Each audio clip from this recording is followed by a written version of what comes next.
ಸ್ವರೂಪನಾಗಿರ್ತಕ್ಕಂಥ ಪರಮಾತ್ಮನನ್ನ ವಂದಿಸಿ ಇವತ್ತಿನ ಒಂದು ವಚನ, ಯಾವೊಂದು ಶಕ್ತಿಯಳು ಸೃಷ್ಟಿ ಸ್ಥಿತಿ ಲಯ ಉಂಟು, ಯಾವುದದು ಎಲ್ಲದರ ರೂಪದಲ್ಲುಂಟು, ಯಾವುದದು ಮೇರೆಗಳ ಪರಿಧಿಗಳ ಮೀರುಂಟು, ಅವನಿರುವ ಪರಮಾತ್ಮ ದತ್ತ ಪರಮಾತ್ಮ. ಪರಮಾತ್ಮ ಅಂದ್ರೆ ಯಾರು? ಹಾಗಾದ್ರೆ ಈ ಜಗತ್ತಿನಲ್ಲಿ ಪರಮಾತ್ಮನ ಅನ್ನುವಂಥದ್ದನ್ನ ಎಲ್ಲದೂ ಪರಮಾತ್ಮನ ಸ್ವರೂಪ ಅಂತ ಹೇಳ್ತೀವಿ. ಹಾಗಾದ್ರೆ ಆ ಪರಮಾತ್ಮ ಹೇಗಿದ್ದಾನೆ? ಯಾವೊಂದು ಶಕ್ತಿಯಳು ಸೃಷ್ಟಿ ಸ್ಥಿತಿ ಲಯ ಉಂಟು. ನಾವು ಹೇಳ್ತೇವೆ ಬ್ರಹ್ಮನಲ್ಲಿ ಸೃಷ್ಟಿ ಇದೆ, ಸ್ಥಿತಿ ಎನ್ನುವಂಥದ್ದು ವಿಷ್ಣುವಿನಲ್ಲಿದೆ, ಲಯ ಅನ್ನುವಂಥದ್ದು ಶಿವನಲ್ಲಿದೆ. ಅಲ್ಲಿ ಸೃಷ್ಟಿ ಸ್ಥಿತಿ ಲಯ ಅನ್ನುವಂಥದ್ದು ಮೂರೂ ಕೂಡ ಯಾವ ಶಕ್ತಿಯಲ್ಲಿ ಇದೆಯೋ ಅದನ್ನು ನಾವು ಪರಮಾತ್ಮ ಅಂತ ಕರಿತೇವೆ. ಯಾವೊಂದು ಶಕ್ತಿಯಳು ಸೃಷ್ಟಿ ಸ್ಥಿತಿ ಲಯ ಉಂಟು, ಯಾವುದದು ಎಲ್ಲದರ ರೂಪದಲ್ಲುಂಟು.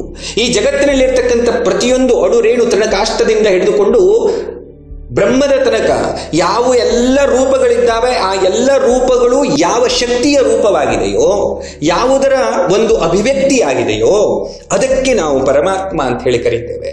ಆ ಪರಮಾತ್ಮವೇ ನಾನಾ ವಿಧವಾಗಿರ್ತಕ್ಕಂಥ ರೂಪದಲ್ಲಿ ಈ ಜಗತ್ತಿನಲ್ಲಿ ಹರಡಿಕೊಂಡಿದೆ. ಯಾವುದದು ಮೇರೆಗಳ ಪರಿಧಿಗಳ ಮೀರುಂಟು, ಯಾವುದಕ್ಕೆ ಒಂದು ಬೌಂಡ್ರಿ ಅನ್ನುವಂಥದ್ದು ಇಲ್ಲವೋ, ಯಾವುದಕ್ಕೆ ಪರಿಧಿ ಅನ್ನುವಂಥದ್ದು ಇಲ್ಲವೋ ಅದಕ್ಕೆ ನಾವು ಪರಮಾತ್ಮ ಅಂತ ಹೇಳಿ ಕರೀತೇವೆ.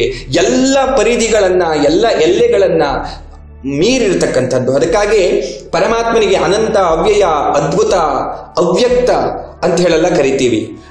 ಹಾಗಾಗಿ ಅವನು ಅದ್ಭುತನಾಗಿರ್ತಕ್ಕಂಥವನು, ಅನಂತನಾಗಿರ್ತಕ್ಕಂಥವನು. ಅವನ ಒಂದು ಸ್ವರೂಪಕ್ಕೆ ಅಂತ ಅನ್ನುವಂಥದ್ದು ಇಲ್ಲ.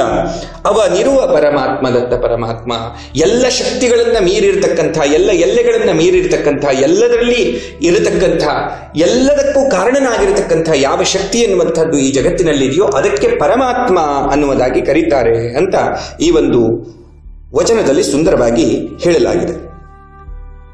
ತಮ್ಮೆಲ್ಲರ ಅಂತರಾತ್ಮ ಸ್ವರೂಪನಾಗಿರ್ತಕ್ಕಂಥ ಪರಮಾತ್ಮನನ್ನ ವಂದಿಸಿ ಇವತ್ತಿನ ಈ ಪರಮಾತ್ಮ ವಚನದಲ್ಲಿ ಗ್ರಹ ಕಾಯ ನಕ್ಷತ್ರ ಭೌತಿಕದ ರೂಪವಿದು, ಮಹದಾದ ವಾರೂಪ ದೈವರೂಪ, ಸಹಜದೊಳ್ಳು ಸರ್ವರಲ್ಲಿ ಇರುತ್ತಿರುವ ಆತ್ಮದ ರೂಪ, ಮಹರೂಪ ಪರಮಾತ್ಮ ದತ್ತ ಪರಮಾತ್ಮ ಅಂತ